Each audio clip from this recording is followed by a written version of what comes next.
Ladies and gentlemen, it is that time of the week once again, where I, Carl Carafel, am joined by Chris Best and OMD for, well, myself, the longest running weekly episodic podcast program that I have been a part of. It is always a pleasure when I can get on screen with my friends, with my brothers, to be able to talk some professional wrestling. Mr. Chris Best, how are things going?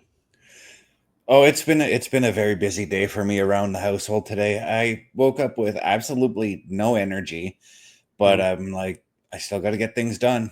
And then just throughout that day, that energy started to build and build. Uh, I went out, went downtown, got some food from the food bank, came back and cleaned about half my kitchen, starting with the most disgusting job, the fridge.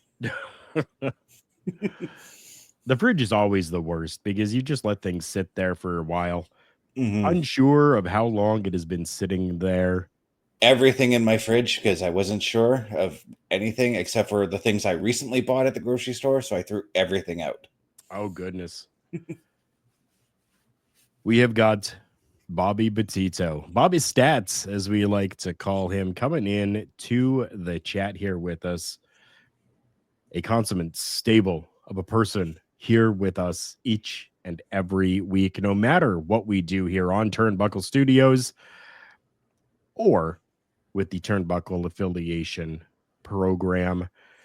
We still wait for OMD, who always seems to have some technical issues. As we wait, Bobby is saying that someone in Canada at Northern Crown in Canada could be getting WWE ID'd this Sunday.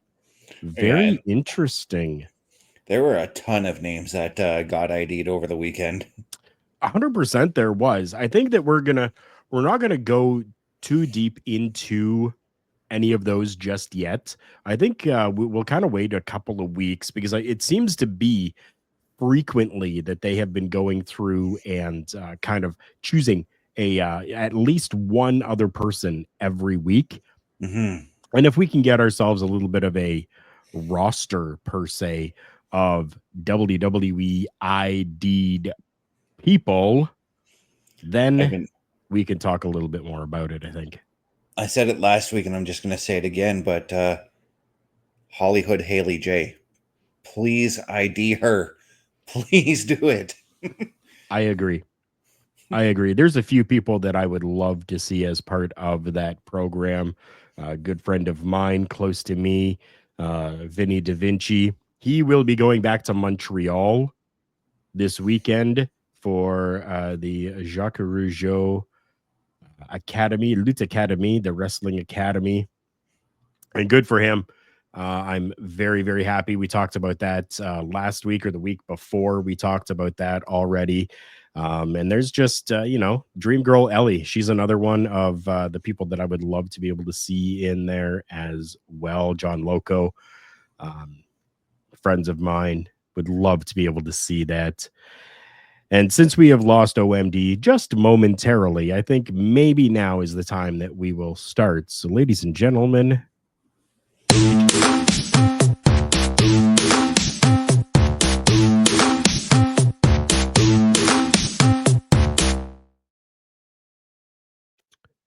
it definitely is showtime here for us as OMD attempts to make his way back in. We'll give him that moment to do so, and we'll have to figure out what's going on with him and what the issues are there. But I, Mr. Chris Best, I know that you've gone through and delved into a bunch of different topics for us this week. yeah, What's one of the first things you got for us? I kind of ran the gambit with topics today, didn't I? You did. I'm trying to look for the one topic that really caught my mind today because it's something that's a little bit close to me because I know this guy. I follow him on Twitter, watch him on YouTube all the time, and I'm talking about Ross Twiddle on from Cultaholic Wrestling. Mm, This is a right. bit of a human interest story. I've been following this guy since his days with What Culture as well, when he was known as King Ross over there.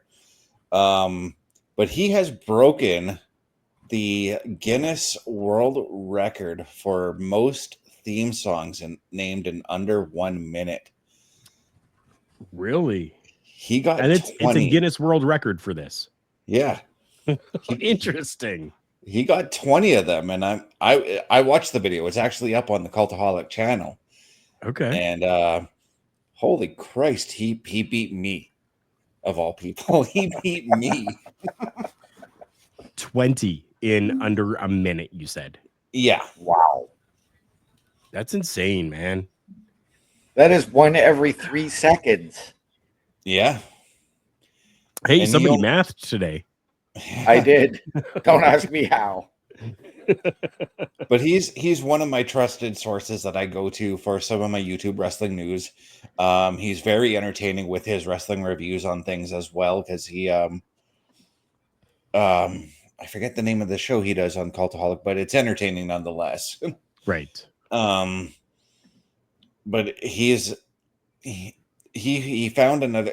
The reason why he decided to achieve it is because he found another guy who had done it, and I think the other guy only got like 15 in 1 minute. Okay. So, it was 19. It was 19 in 1 minute, and he's like, you know what? I'm going to do one better, and he went for the 20. And you know what? That's really impressive, especially like OMD just said. Like that's like 3 seconds. Mm-hmm. You hear 2 seconds, 2 seconds of theme song, and then that last second is you say who it is. Yeah, you have the rule. The rule is too. You have to name the theme and the wrestler it belongs to. Oh, Really? Yeah, and Wow. there were some caveats. Like for instance, Kurt Angle's theme. You could either name Kurt Angle or the Patriot, because the Patriot also used the theme. right. Mhm. Interesting. I think the only other person that I might know besides you, Mr. Best, that could possibly do something like that might be Bobby Stats, actually. Yeah, Yeah. it's tough. I tried it. It's tough. Oh, I'm sure. But no, I congratulations. struggle with 10 seconds. Yeah, So Right. I'm also the type too that I can name a song within like one beat for the most part. right. Right. Wow. OMD, you think you could do anything like that?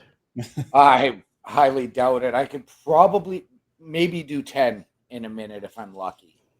But probably closer to 2 minutes. Yeah. But Yeah, I would have congratulations to agree. Ross on that though. It's tough to do. Yes. Oh yeah, it definitely would be. Definitely would be tough to do. Congratulations, Ross. That's Yeah. fantastic. Oh, Bob, I'd say I'm not sure, but he will try. Maybe we'll have to look into seeing if there's any way that we can try to make that happen. That might just be a Twitch exclusive only because of copyrights with YouTube. We may get some flaggage issues for that. It's possible. Yes. Yeah. Yeah. Something that I pulled up that I don't know if if you had or not, because I don't have our messenger open right now to see, but we talked a little bit about kind of the ID program with the WWE. Something that kind of caught my interest. Somebody had recently appeared on the Busted Open radio show that happens on Sirius XM and opened up about Nick Khan being at one of this person's events. He says, "That's my good friend Nick. Nick Khan is cool. He was a fan, or he was a guest of Josh Barnett's. So we're talking Bloodsport 10 that happened. Yeah. Nick was there. He was a guest of Josh Barnett's and he came to check out Bloodsport, and so many others did. He wasn't the only high-profile individual in attendance at that event. I got to talk to him for a couple minutes, and he was very complimentary and very gracious, and he brought his son with him. They stayed and they watched the event, and they seemed to be into it, which, given the weekend, at that point back then, it was WrestleMania weekend. It was impressive that he was able to cut a couple hours out to come to the event. Person we're talking about is Brett Lauderdale. Now, Brett says that he's not a corporate guy and he doesn't have any business with Nick Khan, but the experience was positive. So, who wants to give me a little bit of info on who Brett Lauderdale is? I'm actually drawing a blank on who he is.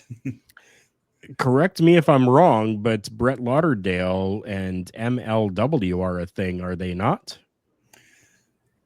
I believe And so. possibly GCW? I'm going to have to give me 2 seconds. I can tell you with 100% certainty that Brett Lauderdale is the GCW promoter, the Game Changer Wrestling promoter. Now, if he's saying that his experience was a positive experience with Nick Khan, as soon as I search him up, GCW is the first thing that pops up. Yeah. I could be thinking of somebody different for MLW, so that's why I said correct me if I'm wrong, because I could very well be. But yes, 100% I know GCW. How interesting would it be for GCW, Game Changer Wrestling, that is a world of hardcore professional wrestling, to be asked or even included in the WWE ID program?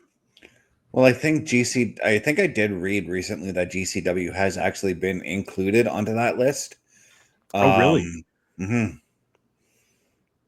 Which now makes me kind of want to see Mance Warner come over and get a WWE ID now. Because I'm not a fan of big hardcore wrestling matches, but when it comes to Mance Warner, he makes hardcore wrestling make sense. If that, you know what I mean? Okay. But this is it's actually quite kind of nice to hear that Tony Khan, or Nick Khan, I should say, is Ron Khan. But it's nice to hear that we've got a CEO that actually is aware of everything else around him as far as wrestling goes in this world. Mm-hmm. So for him to show up at Bloodsport and meet with Brett Lauderdale, and I'm sure he met with Josh Barnett and everything like that, that to me tells me he's got a pulse on what's going on as far as the independent wrestling circuit goes. Right. Well, I know GCW does a lot of work with Bloodsport, and we know that this was the first time the WWE allowed competitors to go to Bloodsport, so I can understand Nick Khan being there.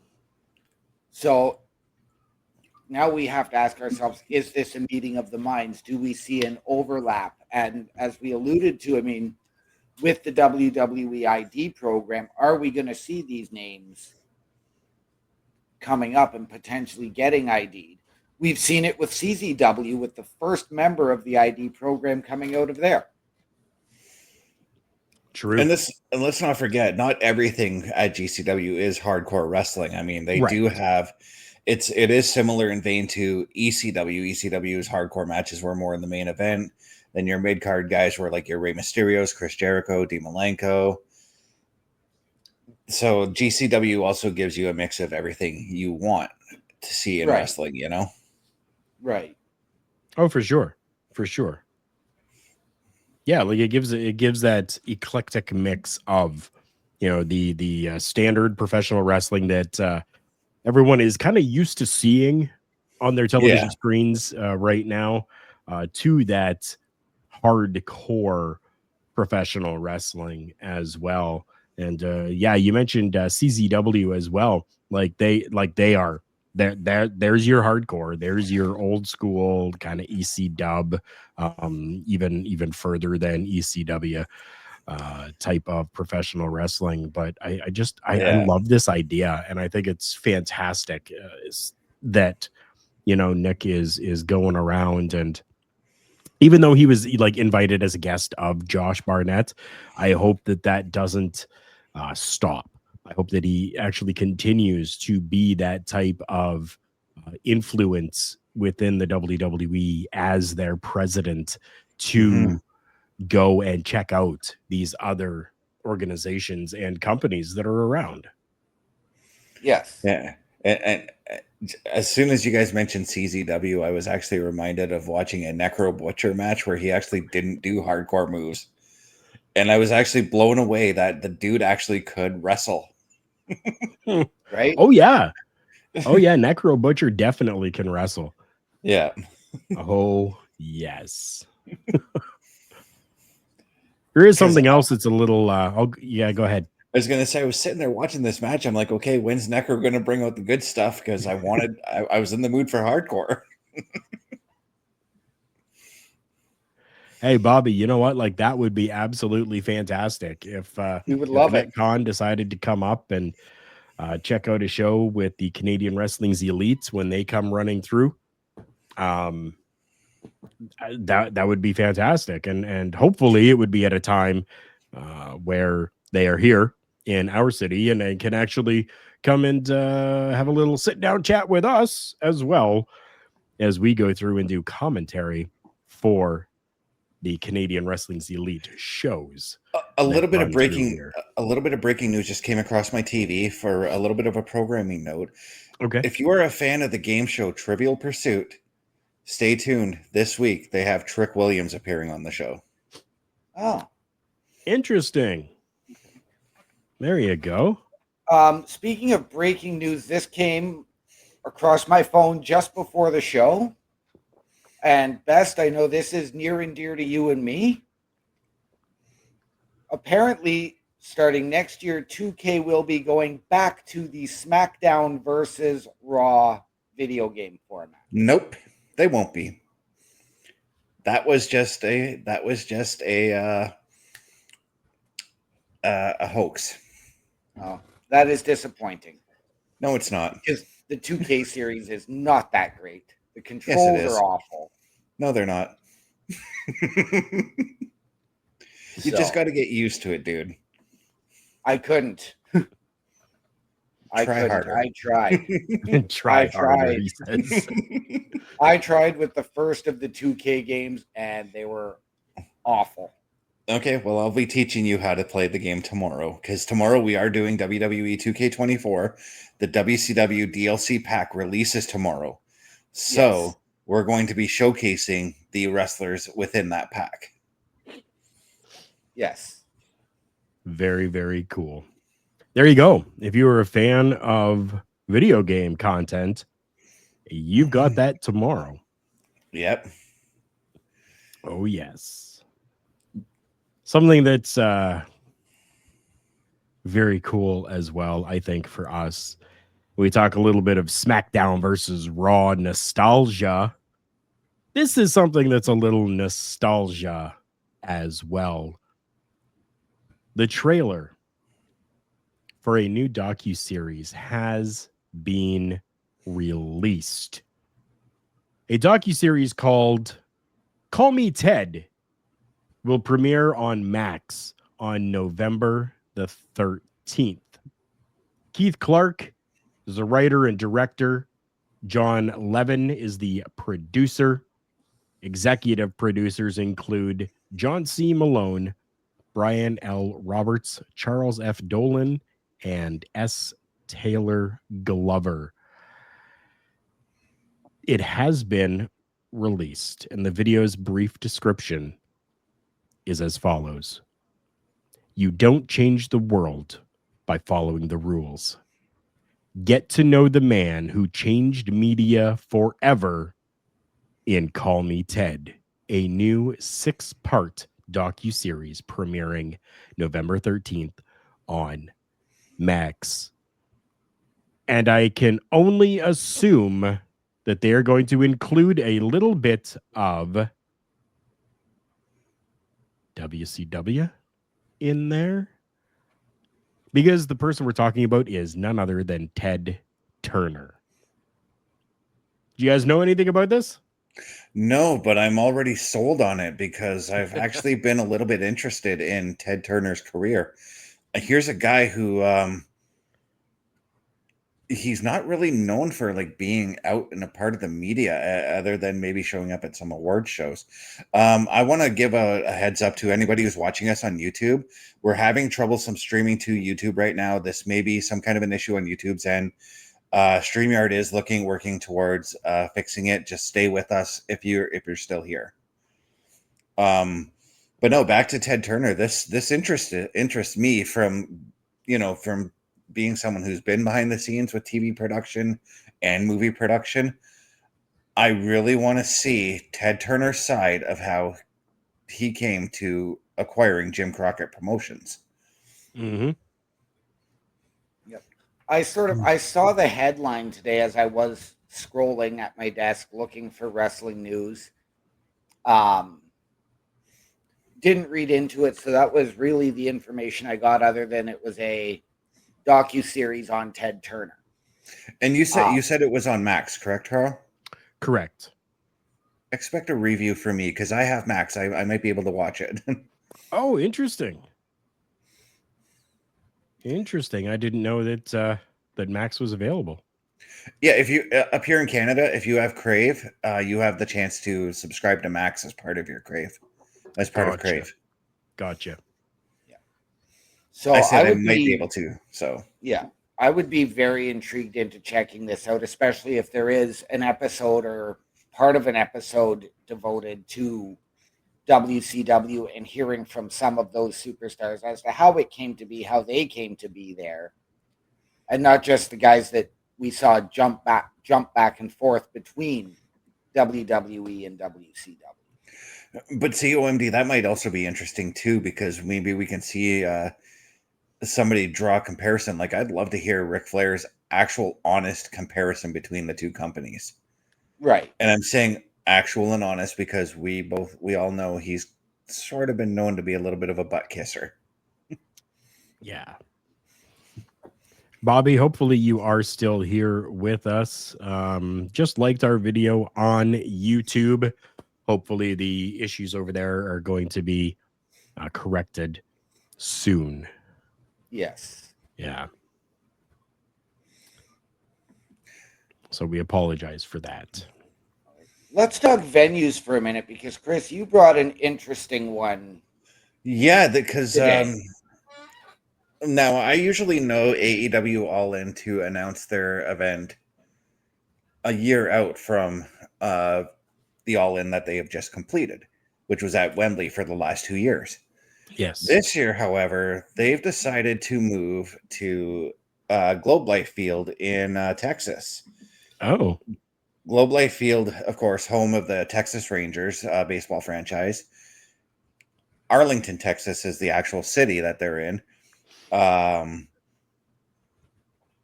It's going to be scheduled for July 12th. And OMD, correct me if I'm wrong on this, but is that not usually an August event for them? It is. Okay. But this will be the first pro wrestling show to be held at the Rangers Stadium. The article actually goes into depth about the Von Erich history in Texas as well, which I'm sure a lot of us already know about that history. I mean, you just got to watch Iron Claw, and there it is. Yeah. But this will be the first wrestling event held at the stadium. It is not the first wrestling show to take place on an Arlington baseball field. Again, that's because of Fritz Von Erich booking baseball stadium shows for WCCW around that time. I'm very intrigued about this, and I'm also worried at the same time because we know AEW's attendance figures aren't exactly the best right now. Right. And having watched All In this year, there were a lot of empty seats at Wembley. Despite the listed attendance, there were a lot of empty seats. Mm-hmm. Yeah. So, yes, I'm worried.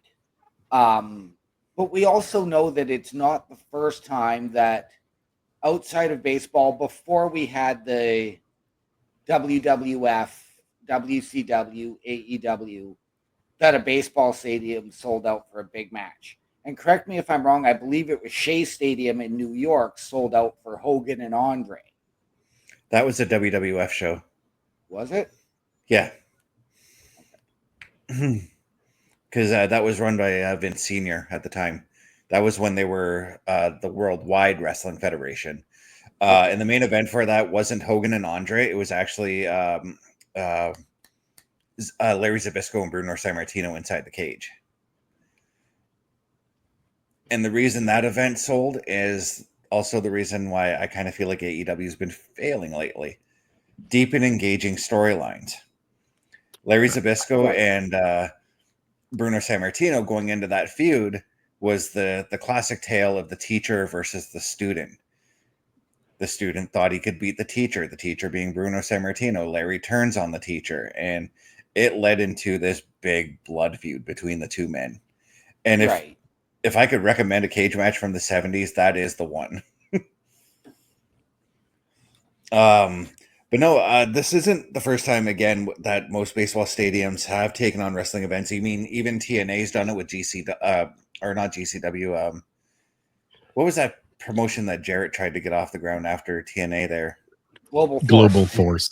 Yeah. There we go. Thank you.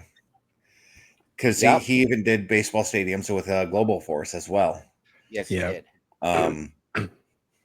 Carl, what are your thoughts on this, especially with the way AEW's attendance has been lately, especially in the US, actually?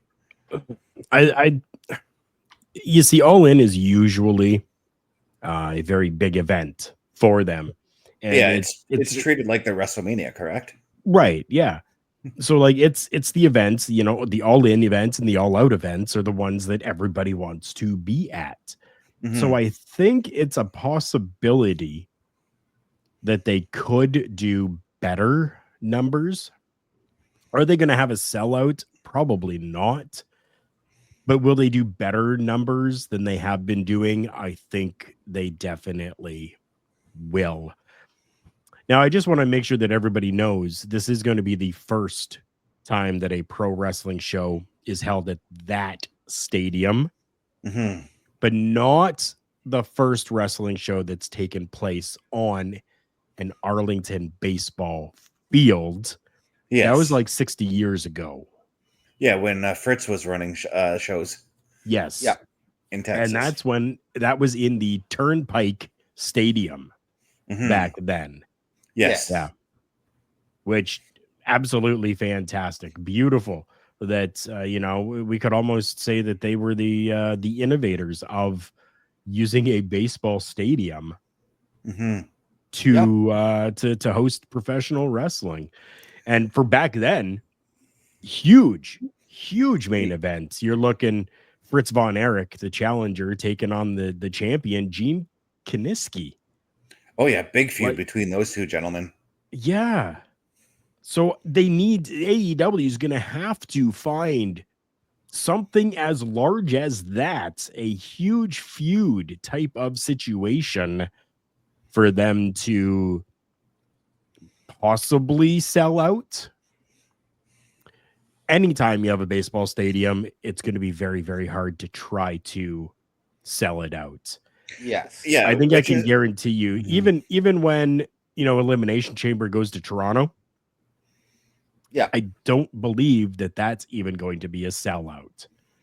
They're going to claim it's a sellout, but I don't believe that that's even going to be a sellout because it is hard to sell out stadiums like that. Yeah, and when we talk about sellouts, guys, let's put the things into perspective here.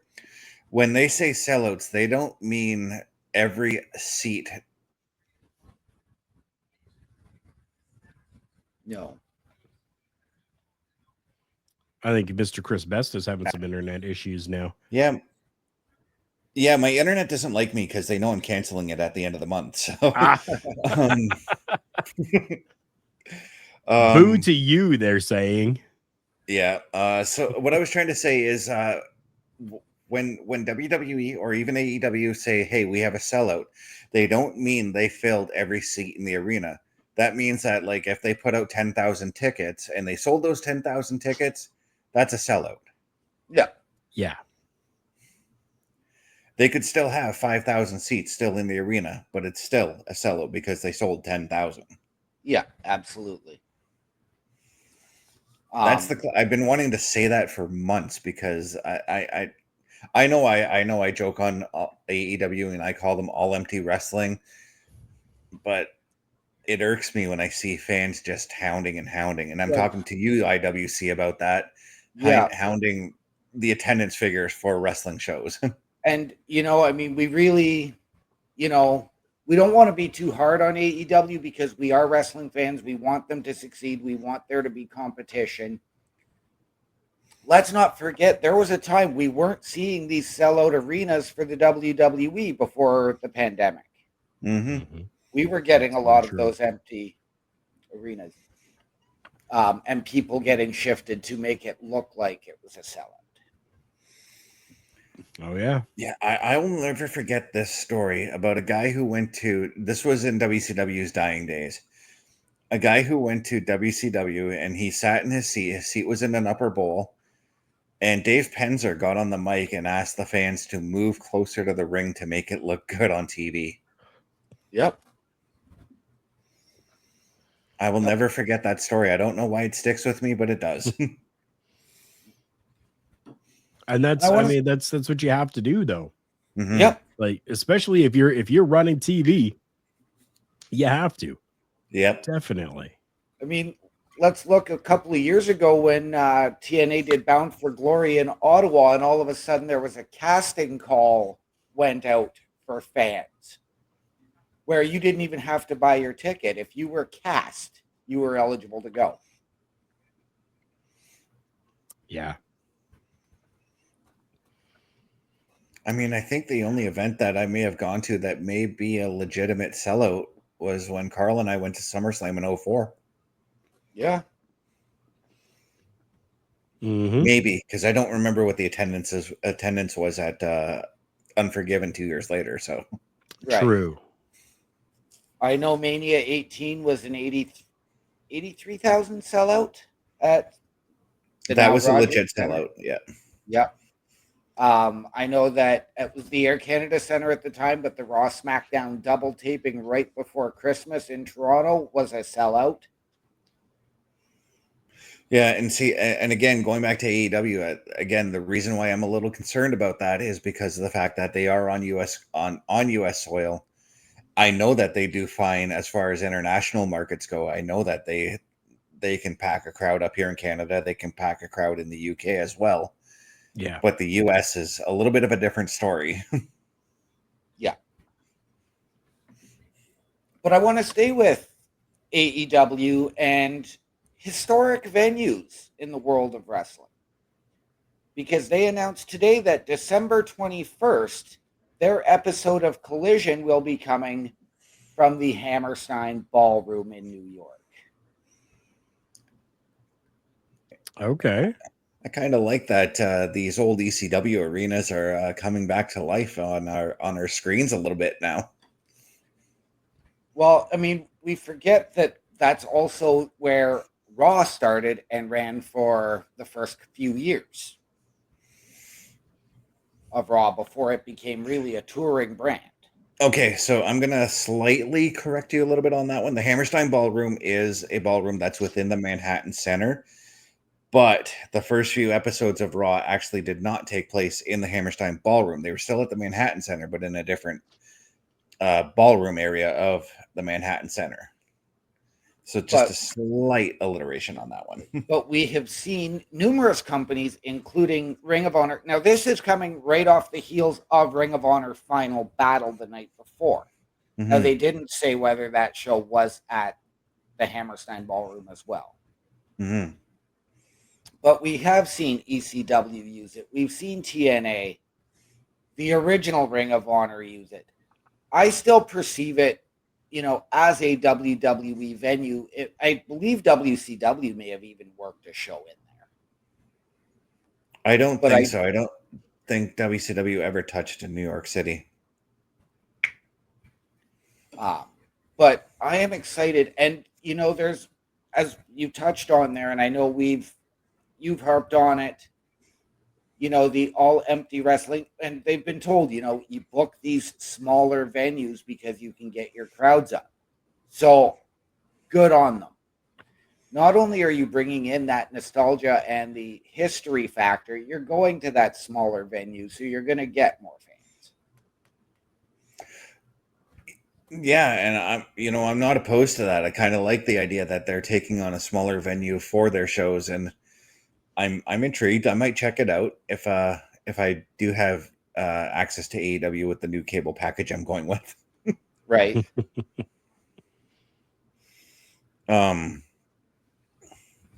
But yeah, I'm intrigued. I'll check it out, and I'll find a way to check it out at least. Yeah. And when I say I want some smaller venues, I also wouldn't mind some smaller cities. So even if AEW were to come here, I would go. I would go. Yeah. Yeah. Yeah. If they were to come this way, I definitely would as well. Mm-hmm. Yep. There's no reason why not. No reason why not. Exactly. I just want to bring to attention for everyone, if you are a fan, which obviously you must be, of professional wrestling, there is a lot of professional wrestling that is out there and available. And right now, I'm not sponsored or anything by this. I'm not getting any monetary for this. I just want everyone to know that right now, if you are not a part of TNA Plus, you can check it out for a month for free when you use the code NONSTOP. Yep. So if you want to check out TNA Plus and see if it is good for you, not only will you get a month free, but you will also be able to catch their next pay-per-view, Turning Point, for free. So check out TNA Plus with the promo code NONSTOP. I will be pulling that trigger sometime this week. I just got to find the time to do it. Yep. I did already. I did today. Mm-hmm. And so far, I am impressed and I am happy with it. I'm able to use it on my computer. I'm able to use it on my cell phone. I'm able to use it on my Fire Stick. So I'm able to use it everywhere that I would watch programming. And I'm happy and impressed right now. So I've got to ask you this, Carl. Can I dive into watching some old TNA pay-per-views using that TNA Plus? Yeah, they've got things going back to the Asylum years. The Asylum years back from 2004, 3, and 2. They are available there for you. That's back when they were doing the NWA TNA pay-per-view, right? You've got the pay-per-view number 1, number 2, number 3, the weekly pay-per-views as they were doing. Yeah, it's got a full section for those 3 years of the Asylum years, but you can also click on pay-per-view, which will give you pay-per-views going all the way back here. I'm just scrolling really quick. I'm looking back at 2004. We're looking 2 of them on there from 2004, Victory Road and Turning Point. And then in 2005, we've got 1, 2, 3, 4, 5, 6, 7, 8, 9, 10, 11, 12, like 14 different pay-per-views back from 2005. So yeah, it gives you a large number of things, going all the way back to their first 3-hour pay-per-view that they put on back in 2004. That just blew the gates wide open for the project OMD and I are working on. Just stay tuned, guys. Stay tuned. Well, there we go. There we go. Mr. Chris Parrish, it is good to have you in here. Thank you very much. Chris Parrish with the Chris Parrish podcast is the first person to have joined aboard the Turnbuckle affiliation program. Stick with our socials because over the next month, I'm going to say that. I'm going to say starting in December, we are going to showcase a little bit of the Turnbuckle affiliation program on our socials and even give you some information on how you may be able to become a part of the affiliation program as well. So, OMD, you were talking about something a little bit historic with AEW taking over the Hammerstein Ballroom for their show coming up in December. Yes. Last night, however, we experienced a piece of history and we didn't even realize it. Last night, in our main event, we had Jade Cargill and Bianca Belair taking on Liv Morgan and Raquel Rodriguez. We had female referee Daphne LaShawn as the referee for that matchup. Last night was the first time in WWE history that we had a female referee in the main event of Raw. So I just want to give out a big, huge congratulations to Daphne for taking on that task. Fantastic match, built to a fantastic story.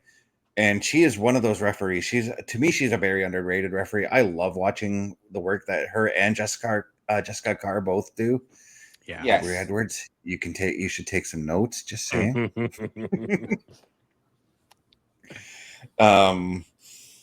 But no, last night she was the first female referee to do that, and all the power to her. I wish her more main events in the future.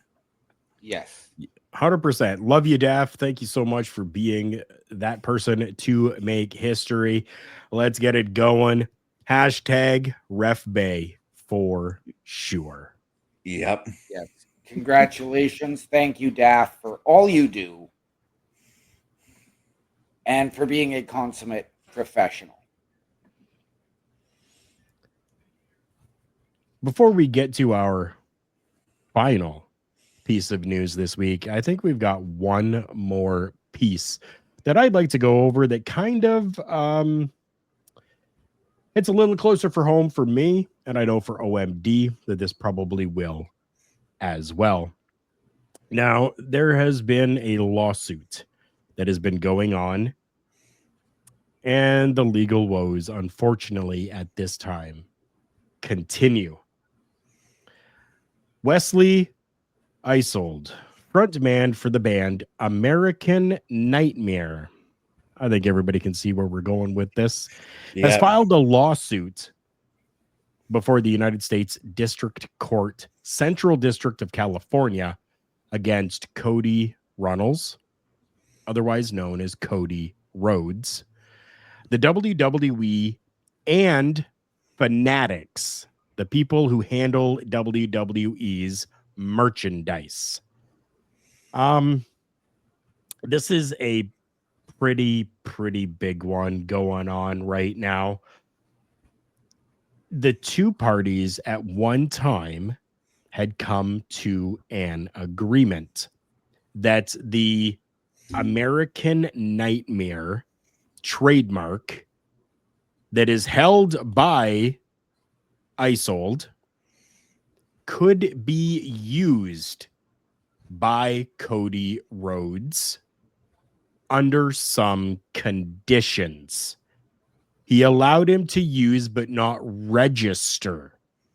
And he was able to use the American Nightmare marking in clothing and apparel that under the conditions that the only clothes and apparel that he had would prominently feature Cody Rhodes' name or likeness or significant indications that it is for professional wrestling, which must be 75% or larger than the wording American Nightmare, which they have not been doing. So now the lawsuit has come about. And there's just a little bit of, I don't want to say backlash, but confusion, I guess we could say, on the part of both sides of fans of Cody Rhodes and the American Nightmare gimmick character that he has done, and the band itself, where people are buying merchandise that has American Nightmare on it, but not necessarily for the purpose that they wanted. So a fan of the band is purchasing an American Nightmare shirt from the WWE, thinking that it is in collaboration, possibly, or that is just something new and cool that the band put out. The lawsuit is seeking damages in the amount of $900,000 and an injunction against the defendants to prevent the sale of Cody Rhodes shirts that violate the trademark, as well as attorney fees. This honestly is a big one that, if is not agreed upon or come to an agreement or swept under the rug, as the WWE has been able to do before in the past, this could blow a hole in a lot of different things when it comes to merchandise.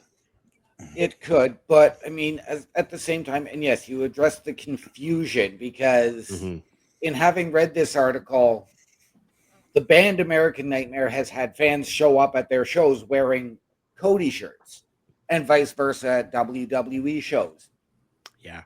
But you should know that if you go to wweshop.com, that you are buying a wrestling shirt.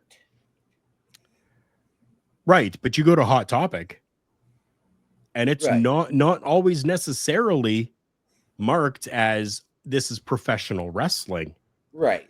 Yeah. Because Hot Topic has a little bit of pro wrestling, but a lot of band merchandise. Right. And now here's the other thing, OMD, because I know you don't like to use Google, but when you Google American Nightmare shirt or anything of that nature, on the top of Google, it gives you a list of prices, a list of shirts, where they buy it. Some people will click those links and not realize where they're going and then buy that shirt. And I mean, if we've noticed too, over the past couple of months, we've seen Cody use more of a city t-shirt, much like Jey Uso was doing earlier this year. So he's had like Louisville Nightmare, Toronto Nightmare, and trying to rep the local sports team in his colors. Right. Yes, he's used his American Nightmare logo. I don't know if that's the same logo as the band or if that's Cody's trademark logo. No. That definitely is like WWE and Cody. Like Cody has done that. Not WWE, sorry. Cody has done that. It's just the words, the wording, the text, American Nightmare. Now he's able to get away, like they're able to do this with that logo. So that logo itself needs to be 75% bigger than the text American Nightmare. Which to me, in most cases, from the shirts I've seen, it has been. Yeah. In most cases, it has been. Mm-hmm. And unfortunately, like you can't get away from other people creating and doing things. Like if you go to like TeePublic, TeePublic has one where American Nightmare is larger than the Cody logo that's there. Right.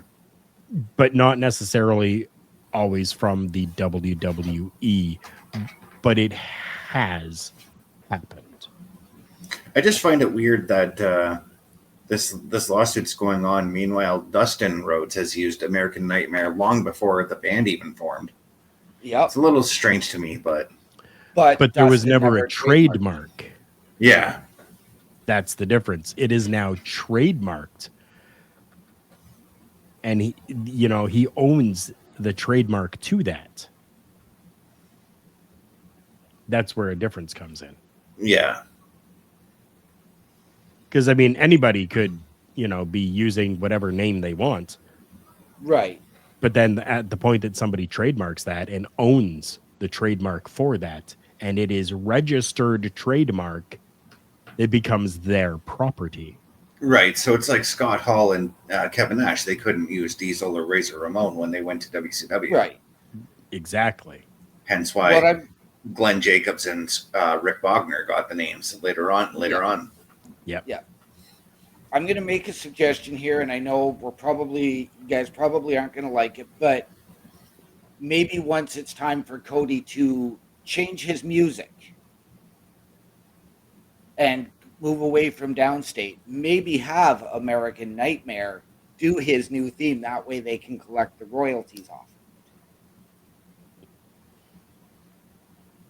I mean, that's a possibility as well. And who knows, like this lawsuit that's going on, they may, kind of come together and just sit down to discuss this even. And that could be something that's maybe put in there as a condition afterwards, right? Because there's already the conditions that are in there. But it could be, hey, like, let's help each other out here. Maybe, I'm due for some new music. We would love if you did the music and you guys create it and it's yours. We use it and you guys can collect the royalties. Like that's all stuff that can be done. You can discuss these things with, the parties together. Will that happen? Probably not. I don't think that actually would happen. I think what's going to happen is, as we've seen in the past before, the WWE, or in this case now TKO, is just going to be like, you know what? We totally understand. Here's your money. Sorry. We'll do better. Yeah. Yeah, I kind of agree with the sit down with the lead singer. With have TKO or however Fanatics, who designs their merch, have Fanatics sit down with them and figure out how to solve this. Of course. Yeah. Of course, as it should be. Right? Like they should come together, sit down. I don't think there's any need to really bring it to a court. You need to file it with the courts for sure to get then a mediation process going. Yeah, because I was going to say, you're going to need a mediator for that, Yeah. So to have that mediation process, you've got to have something in place as to, we're going to go to mediation and then this lawsuit's going to go away. Or we're going to go to mediation, we're going to talk about this, but the lawsuit's going to stay because we can't come to an agreement. Right. Yeah. Definitely. There's been some, other times where stuff like this has happened, but it'll just be one of those. We'll have to wait and see. And we definitely will be keeping our nose to the grindstone, our ears open, and our eyes available for this lawsuit itself. There could be, maybe not necessarily lawsuits, but penalties that could happen. And those penalties, well, they're part of our Showstopper segment. On his feet.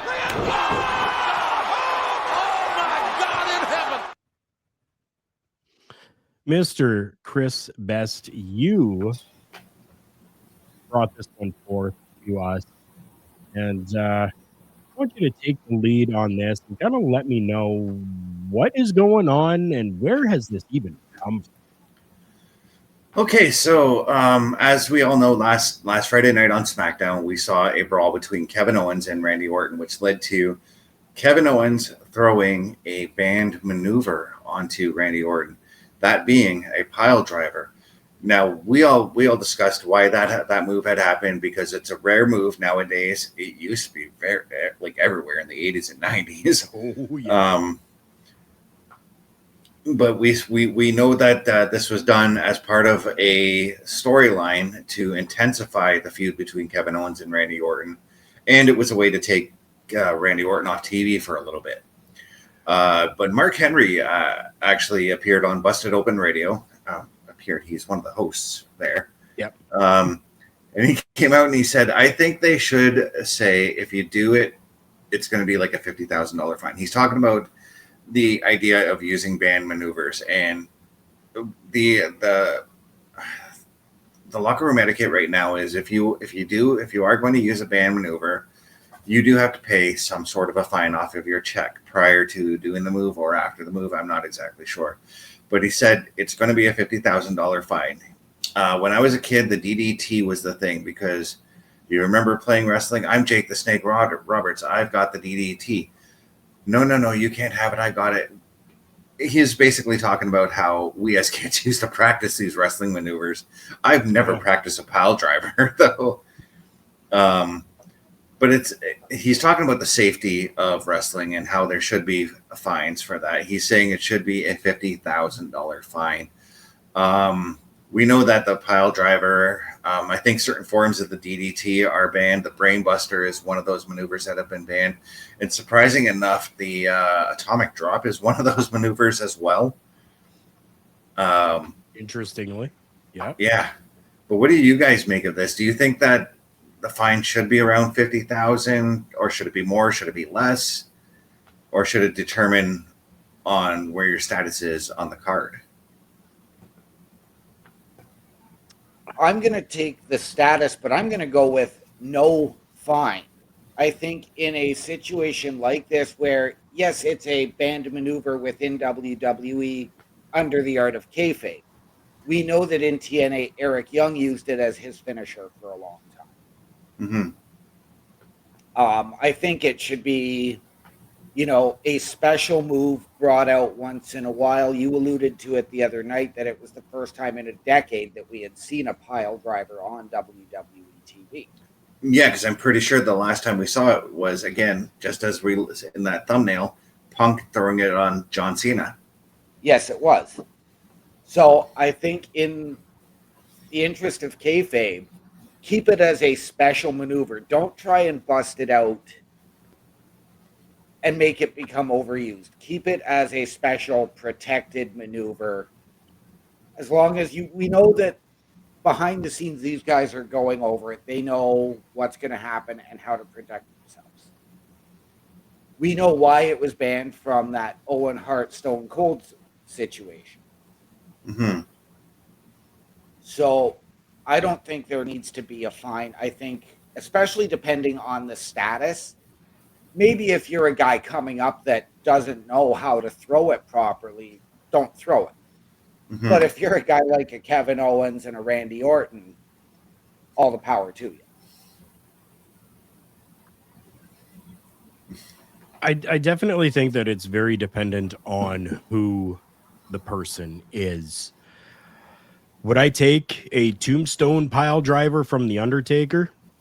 Any day. Yeah. Because I know he knows what he's doing and he is going to be safe. Would I take a pile driver from Kevin Owens? Yes. Yeah. Yes, I would, because I know he is going to be safe. And I understand that there is always the risk. There is the risk of you, just like rest his soul, Psycho Sid had done, jumping from the second or top rope and shattering an ankle, breaking a leg. Mm-hmm. It happens. And you know those risks going into what you are doing inside that professional wrestling ring. Yes, definitely, I want to kind of see the protection that is there. But we also have to allow, like you were saying, OMD, we have to have those times where it's brought out in special circumstances. And just in this case, I think that this was a special circumstance. And yes, Let's put a fine of some sort on there, make it a ridiculous amount so we can kayfabe that, yeah, Kevin Owens had to pay $50,000 for that pile driver that he Yeah. did. We know no money is going to exchange hands because everything was protected and done in the safest possible way. And I think that that's how we should go about it. Um, I don't want to see it come back in every show, every match that is done. You're going to get the Young Buck effect coming from that. Yeah. Shawn Michaels and the super kick, that was a finishing move, and it was devastating, and it worked. And But that's then when you that, start doing super kicks all the time, it becomes nothing. and that's the other thing I was thinking about too. When as soon as you mentioned the Undertaker doing the tombstone, I'm like, well, Jerry Lawler was also famous for doing the pile driver, and he only pulled it out when he needed to. Yep. And I'm of course referencing when he when he gave the pile driver to Andy Kaufman. Yep. Or the 3 times to Taz. Mm-hmm. I mean, and you look at the Sling Blade was synonymous with almost every match for a while. Yeah. The Cutter RKO has almost lost all effect because everybody's pulling it off. But Seth Rollins' curb stomp got banned for a while. Right. It And did. then- But it's back. Yep. Yeah, and they found a way to protect it. The brain. I wanted to make an amendment to what I said about the Brainbuster being banned. Coco Beware's version of the Brainbuster has been banned. They found alterations to do that maneuver safely. Right. And again, the DDT, probably one of the most protected finishers in the business, was Jake's DDT. Yeah. Oh, of course. Yeah. 100%. But again, that's a maneuver that seems to get thrown pretty loosely now. Yeah. It does. But I'm thinking too, like because I know that there's approval processes that you have to go through with the producers and, Hunter, when you're putting together your match. Right. If you go out there and just throw a pile driver without any approval, then yeah, there should actually be some sort of a fine or some sort of a penalty on you for just going out and doing that without any approval, Right. And I mean, let's not forget, you addressed this already. Would you take a tombstone from The Undertaker? Would you take a pile driver from KO? Yes. What was his finish in Ring of Honor? The package pile driver. Pile driver. Yep. So. Yeah, and that's why I say, like, for some people, I would have no problems doing it at all. Others, would I take a pile driver from Dominic Mysterio? I don't know. Yeah, I don't know. I was just gonna say, if Jerry Lawler came knocking on my door and said, "Hey, would you take a pile driver?" Sure, why not? Yeah. Right. Oh yeah. Parrish is right there. Randy Orton had the punt. The punt was banned for a little while. Yep. Yeah. But I do believe that there should be penalties if the maneuver that you have planned has not been approved and you went ahead and executed it regardless of whether it was proper or not. And this is coming from somebody who said no to a suplex because the guy I was wrestling could not throw a suplex. He still managed to deadlift me up though, and I got hurt because of it. Right. Yeah, I get it. You were at that show, Carl, actually. Yep. I probably was.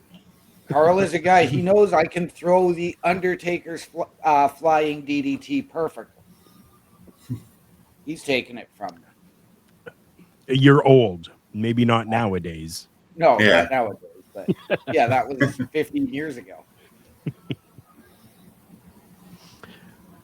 Once again, we want to thank each and every one of you for being here with us on this program of Turnbuckle Talk with Mr. Chris Best, myself, Carl Carafel, and Old MD.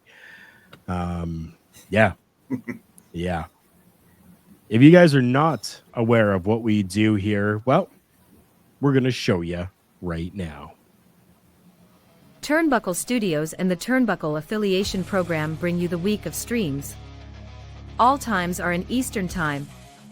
Monday nights you get the Locker Room Breakdown at 7 p.m., followed by the Raw Patrol at 8 p.m. Tuesday brings you the flagship show, Turnbuckle Talk, at 8:05 p.m. Wednesday we play games with the PlayStation Showcase at 8 p.m. Thursday we get a variety stream with the Boar's Nest at 8 p.m. Friday we game again with Unleashed, the Jessica Wilde story at 7 p.m. Following the game, join us for the SmackDown Security Detail at 8 p.m. The weekend brings you Saturday Night Gaming at 8 p.m. On Sunday be sure to catch the Chris Parrish podcast at 12:15 p.m. Be part of the shows and join the chat every day. And that is where you can find all the shows that are part of the Turnbuckle Studios and the Turnbuckle Affiliation Program. Before we take our leave today, I want to remind everybody that we do have a shop that is available down at the bottom. It is scrolling. And if you're listening to us in audio format, thank you for doing that. And if you would, go and find us on Good Pods. Leave us a thumbs up over there because it helps push us out to more people. We have gotten ourselves up to the top of number 2 out of 100 in the past. We currently sit usually about number 5 to number 8. So go and check us out on Good Pods as well. The website is carlcarafel.redbubble.com. That's KARLKARUFEL.redbubble.com. We have Turnbuckle Studios merchandise over there, including stuff from each of the shows. Mr. Old MD, you finally got on the bandwagon and did something that none of us thought that you would do, because we know that you're old and have issues with technology and figuring stuff out sometimes. Yep. But you did create yourself a place for everyone to find you on the socials. Where I is that? did. That is at my Linktree, linktr.ee/OMD show. Mr. Chris Best, you have done the same thing. What is that? Oh, yeah. You can find me at my Linktree as well, linktr.ee/Chris_Best83. And tomorrow night, you can look for myself and OMD doing the PlayStation Showcase, where, once again, we're going to be covering WWE 2K24 and looking at the WCW DLC pack. We're going to put all 5 wrestlers in the pack in their most famous matches. Then we're going to take those 5 and put them into WCW War Games. Oh, that will be very interesting. I'm the one that started off the Linktree, so check it out. Carl Carafel is where it is. Linktree/Carl Carafel. For each of us here, again, we say thank you so much for being a part of this program with us. Remember, everyone, the world's a scary place. Take care of each other.